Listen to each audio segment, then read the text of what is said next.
Dans les modèles, nous ne nous intéressons pas seulement au nombre de points de données pour lesquels nous prédisons la bonne classe, mais aussi, de manière plus précise, aux données positives que nous prédisons correctement et aux données négatives que nous prédisons correctement également. Nous pouvons identifier ces valeurs importantes dans ce qu'on appelle une matrice de confusion. Dans ce tableau, on fait apparaître 4 choses. Nos prédictions positives qui sont vraiment positives, nos prédictions positives qui en fait sont négatives, nos prédictions négatives qui en fait sont positives et nos prédictions négatives qui sont en fait négatives. Bon, les premiers et quatrièmes données, c'est ce qu'on a prédit correctement, et les deuxièmes et troisièmes sont les cas sur lesquels on s'est planté. Voici une matrice de confusion pour notre jeu de données du Titanic. En tout, nous avons 847 passagers. La valeur véritable des données, 1, j'ai survécu, 0, je n'ai pas survécu. Qu'est-ce que ça signifie ici? Qu'en vrai, nous avons 545 passagers qui n'ont pas survécu, 342 qui ont survécu. Voici nos prédictions. Nous, dans notre modèle, on prédit qu'il y a 573 passagers qui n'ont pas survécu et 314 qui ont survécu. Les carrés qui forment ces deux angles ici représentent nos prédictions correctes.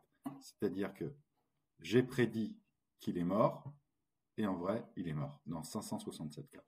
J'ai prédit qu'il avait survécu, en vrai, il a survécu dans 236 cas. Ici, je me suis planté, j'ai prédit que 78 personnes avaient survécu, alors qu'en vrai, ce n'est pas le cas. J'ai prédit que 106 personnes étaient mortes, alors qu'en vérité, elles ont survécu. En synthèse, ces deux angles sont les prédictions correctes. Ces deux angles sont des prédictions erronées.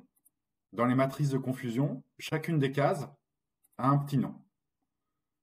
Les bonnes prédictions positives, on appelle ça des vrais positifs, true positive. Les vraies prédictions négatives, on appelle ça TN, true negative. Et les deux autres, je prédis la survie à tort, false positive. Je prédis la mort à tort, false negative. C'est un peu difficile au début de s'y retrouver dans ces termes, mais je vais vous donner un moyen mémotechnique. Exemple ici avec FN. F false indique que notre prédiction n'était pas correcte. N négative indique que notre prédiction n'a pas survécu. Point de vigilance ici sur l'agencement des cas de valeurs.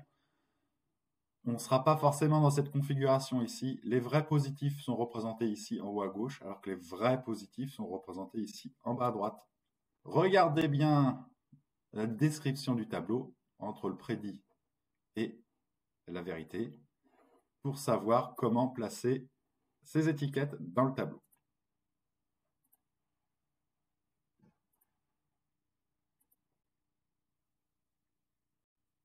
Observons la matrice de confusion d'un modèle qui fait la classification entre des courriels qui sont du spam et qui ne sont pas du spam. Notre modèle a fait la prédiction de 200 courriels. En vérité, 98 courriels sont des courriels normaux et 102 d'entre eux sont des spams. Nous avons prédit que 100 courriers étaient corrects et que 100 courriers étaient des spams. Ici, en haut à gauche, donc ce sont des mails qui sont classifiés comme étant des mails. En haut à droite, des spams classifiés comme mails. En bas à droite, des spams classifiés comme spam. Et en bas à gauche, des mails classifiés comme spam. Préparez-vous à mettre pause et indiquez-moi aussi ici où placer les 4 étiquettes FP, TP, TN, FN. La matrice de confusion décrit les performances d'un modèle sur un ensemble de données, mais elle est difficile à utiliser pour comparer des modèles entre eux. Les 4 valeurs TP, TN, FP, FN sont utilisées pour calculer plusieurs métriques que nous allons aborder par la suite.